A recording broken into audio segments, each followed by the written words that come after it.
It's cheese making day. Whoop whoop. Today we are going to make our very first hard cheese. Welcome everybody, I'm Amanda from the Happy Homestead, and if you've been subscribed to the channel long or have been following along at all in some of the videos, I've been going through on how to make cheese. It does not have to be intimidating. And so today is our very first video within the hard cheese family. And I'm starting out with a Farmhouse cheddar. That's what we're gonna make today. Because number one, cheddar in itself is a noun and a verb. So when you get into the cheese world, you learn, well, you probably already know, there is a cheddar cheese, right? But cheddaring is also the verb. It's a process of really drying out those curds, getting as much whey out as possible to get that really tightly pressed cheddar that is really dry, right? There's no moisture, very little moisture in it, and it certainly depends on how long it ages. But that's what the cheddaring process does, is it removes as much moisture as possible. It can take time, and proper cheddar cheese, while it's not difficult, it can be a little intimidating. By making a farmhouse cheddar, it's almost like taking a little shortcut on that road and just making it a little bit more accessible, a little bit more approachable to the average person here at home. And that is what we're gonna make today. I am following the Farmhouse cheddar recipe on page 142 of the Home Cheese Making book. As you know, we're following a lot of the recipes in this book. It is the first cheese book I started with, and I found the recipes extremely manageable. And so the whole purpose is to help bring that to you. So with this recipe, it's a 2-gallon recipe. I've got 2 gallons of raw milk right there that I just picked up from the farm. We're going to use calcium chloride, mesophilic culture, rennet, and salt. That is all that is going in this cheese. Now, let me just answer a question quick that may come up if you're familiar with cheese making, and that is the calcium chloride. When you're using raw milk, calcium chloride is not entirely necessary, but with any type of pasteurized milk, it is. I just use it in all my cheese recipes. It's just how I started. I followed the directions and I just went from there. I didn't deviate much. I'd recommend with you starting out that you do the same. First thing we're gonna do is pour our 2 gallons in our pot.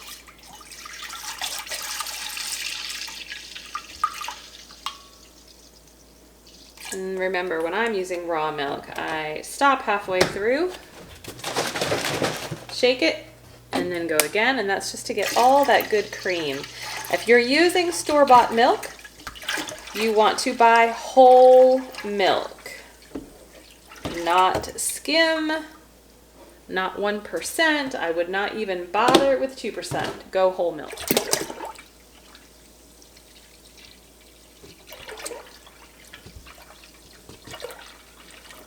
Okay, we want this to get to 90 degrees. We're at 55 degrees now. I've just got my burner on medium heat, so we'll come back when this is at 90. We are at 90 degrees, so I am going to turn the burner off. Stir in a half a teaspoon of calcium chloride that is diluted in 1/4 cup filtered water. And so you really want to stir that up.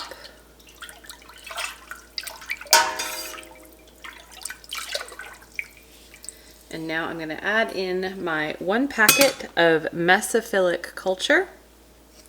I let it sit on the top of the milk for about 2 minutes. It's basically like a freeze-dried culture, and so you just want it to rehydrate before you stir it in. So we'll let that sit for 2 minutes. 2 minutes is up. I'm going to gently stir in the culture. You want to stir it back and forth as well as a top to bottom to really help distribute the culture around the milk.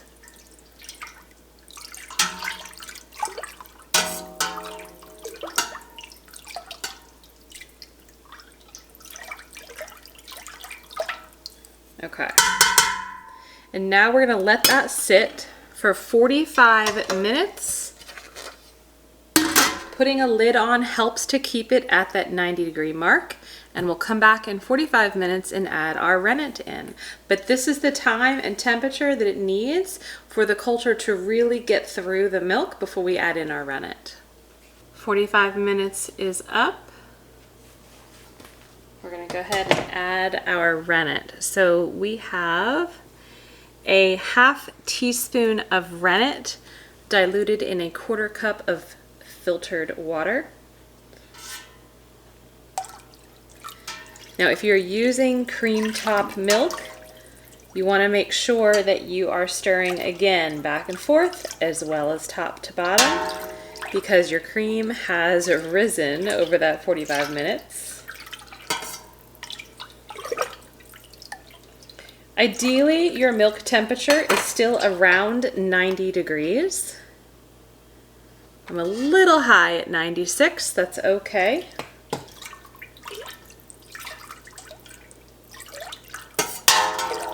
Okay, once you believe the rennet is fully stirred in, we're going to put that lid back on and we are going to let it sit for another 45 minutes. Okay, our 45 minutes is up. Now, rennet, as you probably have realized or may know, is the ingredient that really helps solidify your curds. And so after 45 minutes, our mass here should be an entire curd, and what we're going to do is called cut the curds. So you'll be able to see me cut that and the whey separate from the curd. Now, I like to do this in I like to do this in lines and then perpendicular lines, and then try to go in on an angle to cut through the other way. It'll make more sense as I go through. But I'm cutting into 1/2 inch curds.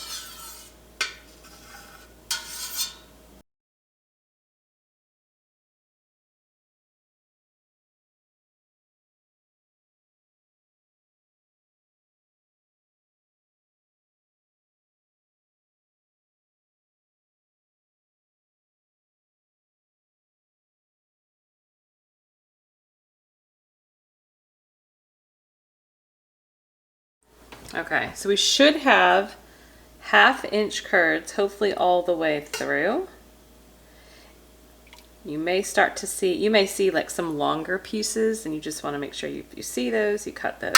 The whole purpose of cutting curds really is to help release as much of the whey, or the moisture, as possible. We want to heat this to 100 degrees, and right now we are just at around 90 still.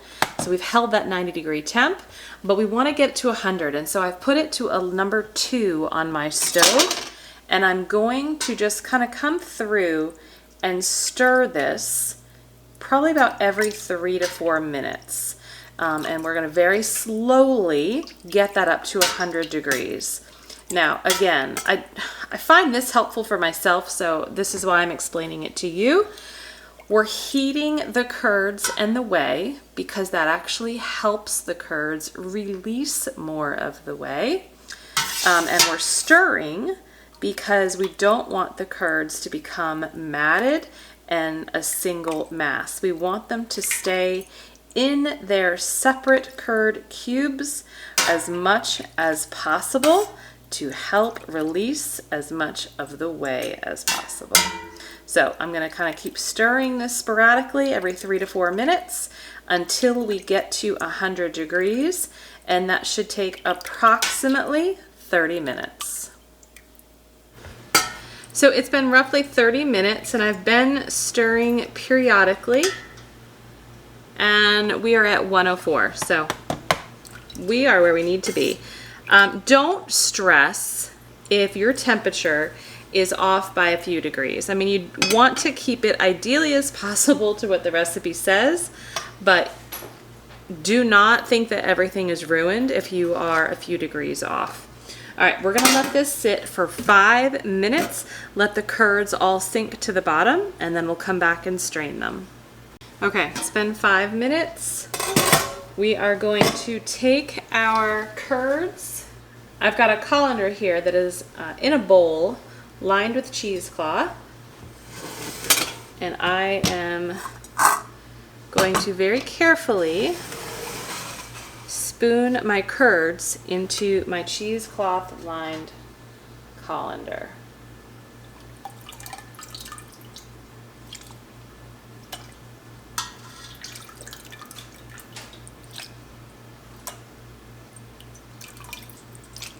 Okay, so all of the curds are out, and we're gonna let this drain for 1 hour, and then in 1 hour we'll come back and salt our curds. So our cheese has been draining for an hour. I am now gonna put the curds into a clean bowl with clean hands, separate it into clumps of curds again, salt it, and then we're gonna put it in our cheese mold.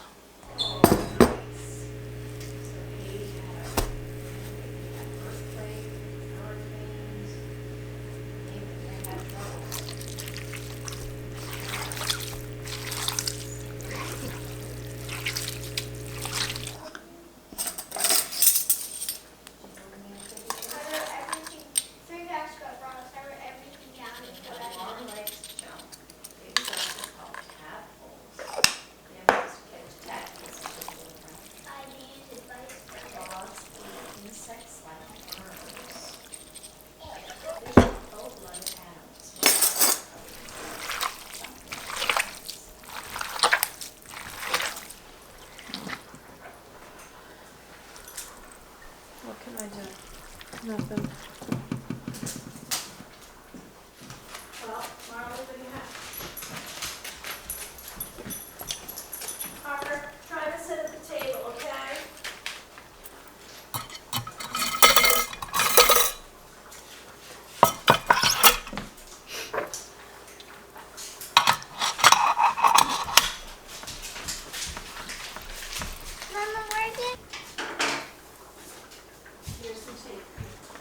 So that's going to press at 10 pounds for 10 minutes. Then we will flip it and it will do 20 pounds for 10 minutes. We will flip it and it will do 50 pounds at 12 hours. Yep, that's perfect. That's all you can have.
Okay, so you just saw me rewrap the cheese. I put it in a clean cheesecloth. It is now pressing between 50 and 60 pounds. It's 7 o'clock at night. I'm gonna let that go all the way to the morning. So you wanna let it press for about 12 hours. Then we'll take it out and we're gonna let it air dry for a couple of days. So I apologize because it was a little hectic here in the house, but really what you did, or what you saw me do, was put all of the salted curds into a clean cheesecloth in the cheese mold. I pressed it 10 pounds for 10 minutes, and then I flipped, which is kind of what you just saw me do, right? I did put a new piece of cheesecloth in there, flipped it, so what was on the bottom is now on the top, and vice versa. And then I did that at 20 pounds pressure at 10 minutes again, flipped it, and now 50 to 60 pounds for 12 hours. So I apologize if that was a little confusing. It was very chaotic here in the kitchen, but the cheese is now in the press overnight, and we'll check it in the morning. Good morning, we are back. We're gonna unmold our cheese. It's actually been sitting in the cheese for about 15 hours, and this is really just at ambient room temperature. So I don't think I specified that last night, but you don't need to keep it in the cheese mold at a extremely high or low temperature, really anywhere between that 70, 72 degrees Fahrenheit. So we're gonna unmold it today, and it's going to then sit, I've got a very clean drying rack here that I'm gonna set on top of a plate, and we're going to age our cheese and dry it out for just a few days before we put it into the cheese cave. Now remember, we don't want to have a lot of moisture when it comes to cheddar cheese. So by letting it just kind of sit here in a very safe place with room temperature will allow any other moisture just kind of come out. She's right. I'm just going to go in the video. I was just eating my breakfast while she was doing it.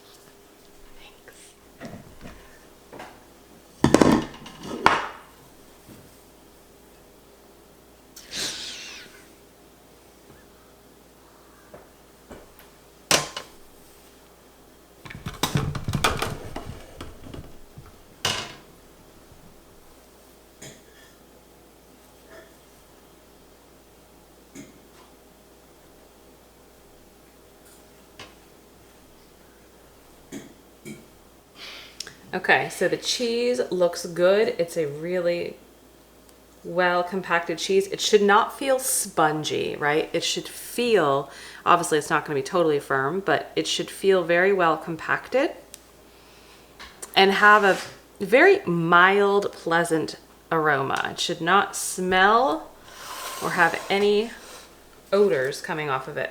So I'm just going to place it on the rack. I've got this handy dandy kind of picnic saver that I keep over it, and then I'm going to keep this in a room. It's actually going to go in our front pantry where it's going to sit undisturbed. I'm going to flip this every couple of days, and then I'll come back and show you in a few days what this looks like before we vacuum seal it for our cheese fridge.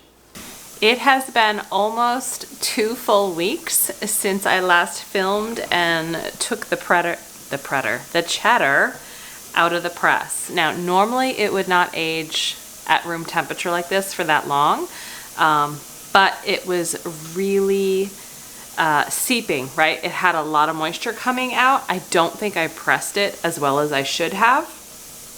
So I've really been letting it kind of air dry, flipping it twice a day, morning and night, so that it's evenly drying. Now I can tell you the rind here, the outside has developed a really nice rind on the edges.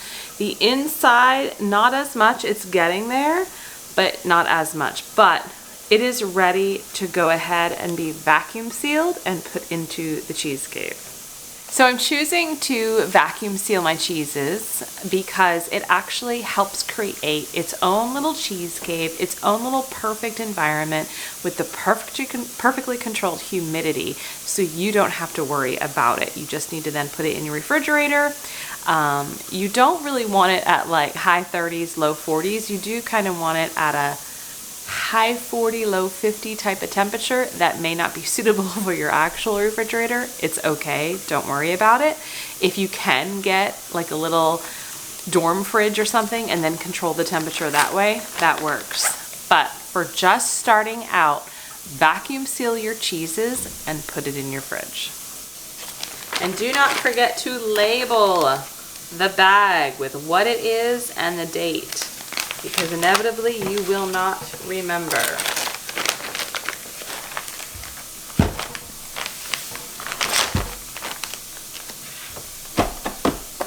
And now we've got our beautiful Farmhouse cheddar. This will go into the refrigerator and I will let it age for anywhere from 6 to 9 months. There's no magic number. The longer it ages, the drier it gets, the sharper it gets. It's all about your taste. Now, before I put this in the refrigerator and before I just kind of leave it and take it out of my mind, I'm going to write in my cheese journal. I mentioned this in the intro to cheese making video. If you didn't see that, take a watch on that. But I write down all of the cheeses I make. I write the date that I make it, what was it, how many gallons of milk, which recipe did I follow, and then how long did I air dry it? How long did I age it in the cave before I opened it? At what approximate month and year should I open it, right? So that way, when you are making cheeses and you're gonna go into your cheese cave, and it's going to be the most beautiful sight, by the way, to see all of these cheeses kind of like stacked up on top of each other. It is an ridiculously satisfying sight. You're not necessarily going to remember what you did for each of those recipes. So it's really important to write it down.